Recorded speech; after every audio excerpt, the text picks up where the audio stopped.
Halo semuanya, kembali lagi bersama kita Rio Barabere yang akan selalu berusaha menghibur kalian pastinya. Nah, sambil nunggu series favorit rekomendasi yang cocok buat nemenin puasa kalian, kali ini saya akan mereview sebuah series yang diadaptasi dari sebuah game populer sebelum era warga Epic abadi menyerang. Ya, The Last of Us, dimana biasanya sosok jamur biasa kita nikmati dengan harga 10.000 per porsi. Namun di film ini malah menjadi cikal bakal virus yang sangat amat meresahkan. Sudah pasti akan banyak tersaji adegan-adegan epic di setiap scene-nya. Dan yang paling penting, kualitas grafiknya itu loh bro, gila banget. Jadi mau tahu bagaimana keseruan ceritanya? Pantengin terus channel ini dan check this out.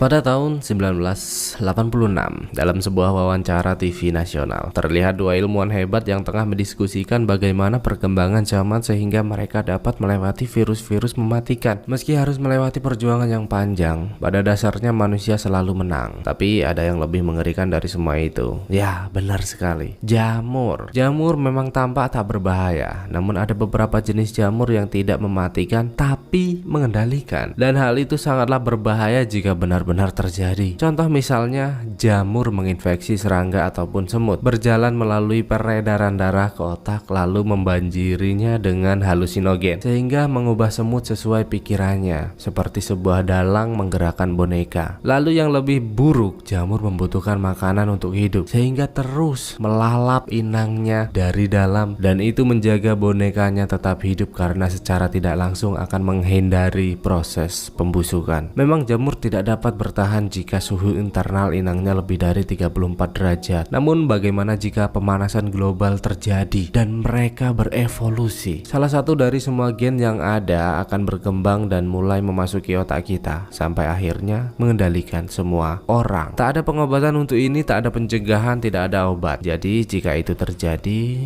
kita benar-benar kalah.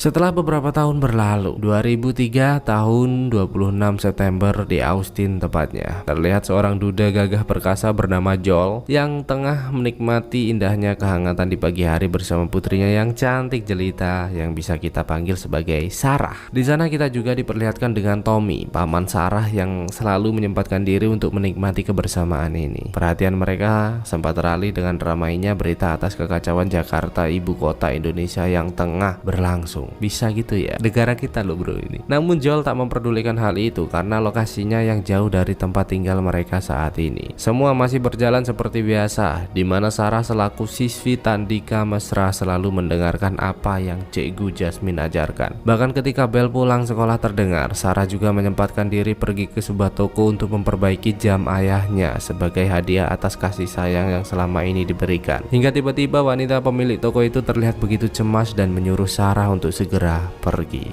Sarah tentu merasa heran akan hal itu, namun ia tetap mencoba stay positivity seakan semua baik-baik saja, dan bahkan juga menyempatkan diri pergi ke rumah Bude Alder untuk menghabiskan waktu bersama. Siapa sangka, mulai dari sini kejanggalan semakin terlihat jelas, di mana ia melihat nenek tua yang bertingkah aneh, dan bahkan ketika ia beranjak pergi, banyak pesawat tempur lalu lalang seperti sesuatu hal buruk telah terjadi.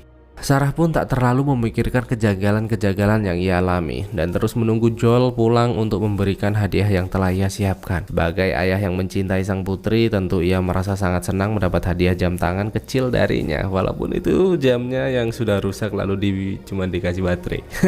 Dan di tengah-tengah kebersamaan mereka, tiba-tiba Joel menerima panggilan dari Tommy yang saat ini berada di dalam penjara karena terlibat dalam sebuah perkelahian. Sampai akhirnya Joel harus meninggalkan Sarah yang mulai terlelap di sana. Hingga tiba-tiba Sarah terbangun dengan suara keributan yang terus terdengar dan menyadari ayahnya telah pergi, yang tentu saja membuatnya sangat amat cemas. Melihat anjing Bude Alder mendekat, Sarah pun semakin penasaran dan mulai memberanikan diri untuk mencari tahu apa yang sebenarnya telah terjadi. What happened Ayana? Siapa sangka setibanya di sana, Bude Alder telah mati menjadi santapan si nenek yang telah berubah menjadi manusia jamur.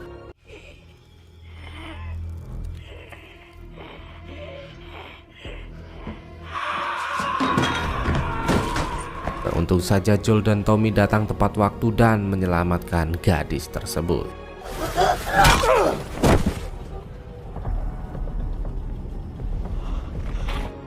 Sarah benar-benar bingung atas apa yang tengah terjadi, namun Joel memintanya tetap tenang karena dirinya juga tak tahu apa yang sebenarnya tengah terjadi. Kamu gak tahu kok bisa tenang tuh gimana? Dan yang terpenting hanyalah pergi meninggalkan tempat ini sejauh mungkin. Ledakan-ledakan kecil jelas membuat suasana semakin mencekam dan bahkan saat ini saluran listrik dan internet juga mulai padam. Joel yang tak mau hal buruk terjadi kepada Sarah pun meminta Tommy terus bergegas pergi tanpa memperdulikan seseorang yang sempat meminta bantuan di sana. Sialnya, mereka lewati telah dipenuhi ribuan warga karena semua mempunyai rencana yang sama, yaitu pergi menjauh mencari perlindungan sejauh mungkin. Untuk itu Joel pun meminta Tommy segera mencari jalan lain dan bahkan ladang gandum milik Pak D Totok juga mereka terabas agar dapat segera keluar dari situasi mencekam ini. Namun siapa sangka mereka malah terjebak dalam kekacauan di mana para perjalan kaki berlari ketakutan saling berusaha menyelamatkan diri dari kejaran manusia jamur yang terus berusaha menyerang. Dan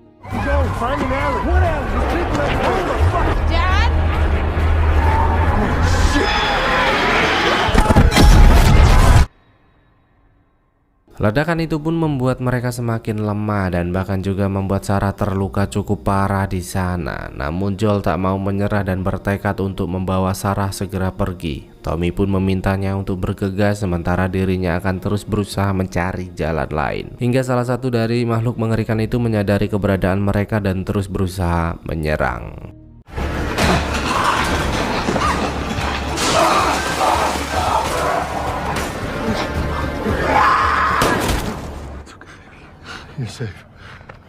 Melihat pria militer yang telah siaga, Joel merasa tenang karena berpikir akan segera mendapatkan perlindungan. Namun siapa sangka pria militer itu ditugaskan untuk membunuh semua